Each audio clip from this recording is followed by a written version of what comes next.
What is owner financing? Hi, my name is Mitch Stephen, and I've purchased a house in or about my hometown of San Antonio, Texas, just about every 4 to 5 days. And I've done it for over 2 decades. If you don't have a calculator there, let me help you out. It's about 100 houses a year, and it's about 2,000 houses in my career. And those are just 2,000 houses that worked out. There was a lot of transactions I tried that did not work out. So somewhere in the thousands of attempts and successes, I gained a lot of experience.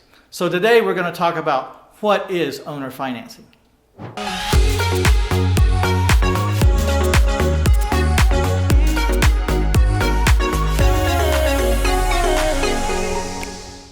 Today we're going to cover what interest rate can you charge? How long will you go in the term? How much down payment do you need? I'm even going to talk about why I like owner financing better than being a landlord. There's a lot of reasons. So stick around. We're going to get to it all. So again, I'm going to be talking about owner financing your sale to your buyer. And so what's important to me and what's important to my buyer? What's important to me is that I get a fair rate of return and that I have it set up in a strategy that I particularly like and want to do for a long time.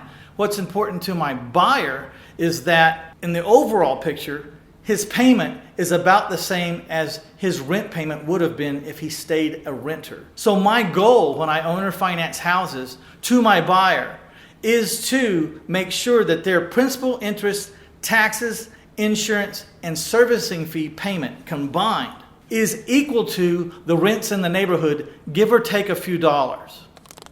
Now let's talk about the term.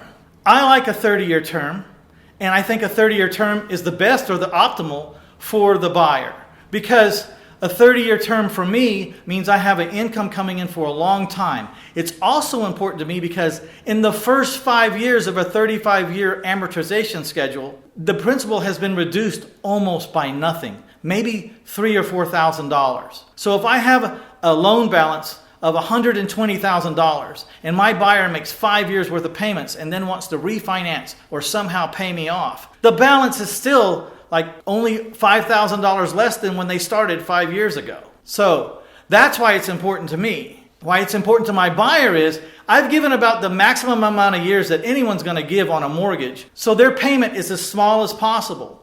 And again, what makes this work for my buyer is that the PITIS payment, the principal, interest, taxes, insurance, and servicing fee payment, is just about equal to, plus or minus a few dollars, to what he was paying rent before he met me. So this makes interest rate and value non-consequential. It's kind of like a tote your note car lot. People aren't interested in the price of the car. They don't care about the interest rate for the loan for the car. They want to know, can I afford the payment?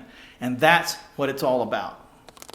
So what about interest rate? Well, I pick an interest rate for me that I can sell on the open market if I need to sell my notes. You know, it's very difficult to sell a 0% note to someone who wants to buy a note for an investment. It can be done, but they're going to have to discount you tremendously.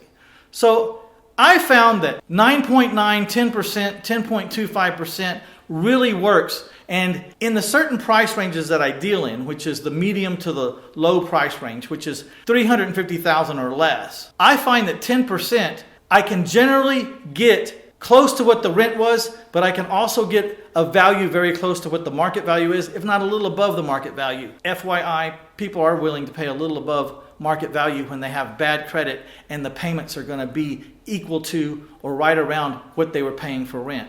So the interest rate I like is 10%. But if you get up into $450,000 houses, you may have to adjust your rate down because 10% would be just too much interest racking up on too much money borrowed. Okay, now what's left? You got term, you have interest rate, we've got down payment. Let's talk about down payment. Very, very, very important. I take 10% down as a minimum. So if I have a $100,000 house, I want $10,000 down. If I have a $150,000 house, I want $15,000 down. This is my break point because let's think about it for a minute. I got a complete stranger moving into an asset that's worth $150,000, $175,000, $190,000. If I pick the wrong person, they can do a lot of damage inside my house. So I need this person to be financially committed, and we do that through down payment. I find that when people give at least 10% in the price ranges that I'm dealing in, this is a substantial amount of money for them. And it's not a joke, and it's not something they're going to walk away from easily, or that they intend to just purchase something so they can tear it down and then leave. What we're trying to accomplish is we want people to invest emotionally, because that's the house they want, financially, because here's my 10% or more down payment, and we want them to stay for a long period of time and increase the value of this collateral, i.e. put on a porch, add a pool, put on a room, remodel the bathroom. That very seldom happens in rent houses. But in owner financed houses, you can expect people to stay and fix up the house instead of do what tenants do, which is leave after they've torn your house up. So it's very important. And for the record, with the owner financing programs that I have in place, and with the advertising that I have in place, the strategies that I use, I'm averaging 9 days on the market and 12% down. That's phenomenal. Owner financed properties are in huge demand. And if you learn how to do it, you'll have a very substantial tool in your tool belt. So make sure we get these strategies down and that you know what you're doing when you go into it, because it can change your whole world. It's especially good for landlords who have black cloud houses. Everybody know what a black cloud house is? It's that house that you bought that should be fine and everything should be going smooth, but for whatever reason, this house just has problem after problem after problem, and you just can't seem to find the right person for this house. And we've all had a black cloud house. And when I have black cloud houses, especially when I was doing rentals, first thing I did was, let's change the blood on this. Let's change the whole way this house is situated. Let's move it from being a rental to being an owner finance property, where I'm going to allow someone to make payments on their house.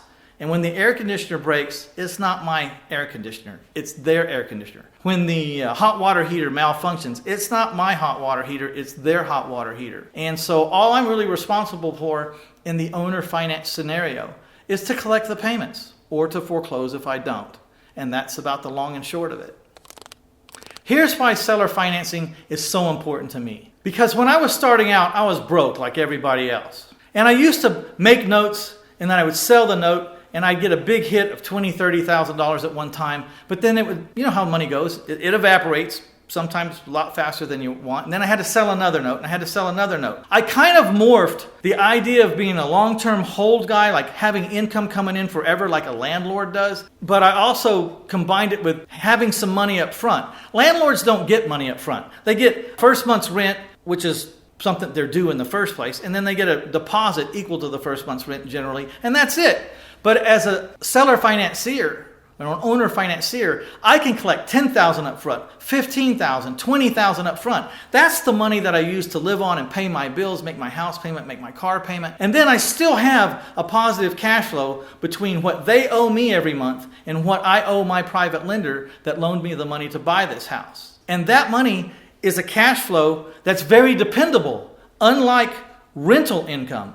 You see, rental income, I could get the money in my hand, but if the air conditioner breaks next week, apparently this is the air conditioner man's money. When I collect a mortgage and I have the money in my hand, that's my money, because if the air conditioner breaks, I don't have to give it to anyone because it's not my house anymore. I sold it on 30 years worth of payments. So what I like about it is I get some money today when I sell a house, a down payment of 10% or more. And just because I'm asking for 10% doesn't mean that's all I get. I've gotten 20 and 25 and 30% down on my houses just because people have money that they don't want to see disappear. So they want to put it into that house as a big down payment. But as a general rule, a minimum of 10% down, that gives me my money to eat on, pay my bills, go on vacation. And then this other cash flow that's coming in just seems to rack up. You know, I look up one month, I'm making $2,000 a month positive cash flow. I don't have to spend any of my positive cash flow because I have the down payments to live off of. And so then I look up next quarter and I got $5,000 a month coming in. And I'm still paying my bills and I still got money in the bank from my down payments. And then I look up 3 quarters from then and I have $10,000 a month coming in. And then I had $15,000 a month coming in. And then I had $30,000 and $40,000 and $50,000 a month coming in. And it goes on. And I never had to, and I still had money building up in my bank account to pay my bills and to have fun with my family and everything, because I wasn't even spending all the money that I was making from my down payments. So check it out. The owner finance strategy is a tremendous strategy. And later, at some point in this series, you're going to learn why I think this strategy may even be recession proof. Last but not least, you always got to watch out for the pitfalls or the potholes, right? Because there's always one in every strategy. You know, when you're seller financing houses, you got to make sure you conform with some state and some federal regulations. Check out Dodd-Frank, understand it. Make sure you have an RMLO or a residential mortgage loan originator, so they will help you conform to your state and federal laws so that you don't get in trouble. This is a tremendously lucrative business. It would be a shame to not do it correctly, or to just do it, make a few little mistakes that could really cause you some big problems. So again, make sure you know the rules and regs in your state and that you have an RMLO that'll help you stay in compliance. That's the most important thing. Stay in compliance. In honor of you staying till the end of this segment, I would like to offer you a free copy of my book, My Life in 1,000 Houses, Failing Forward to Financial Freedom.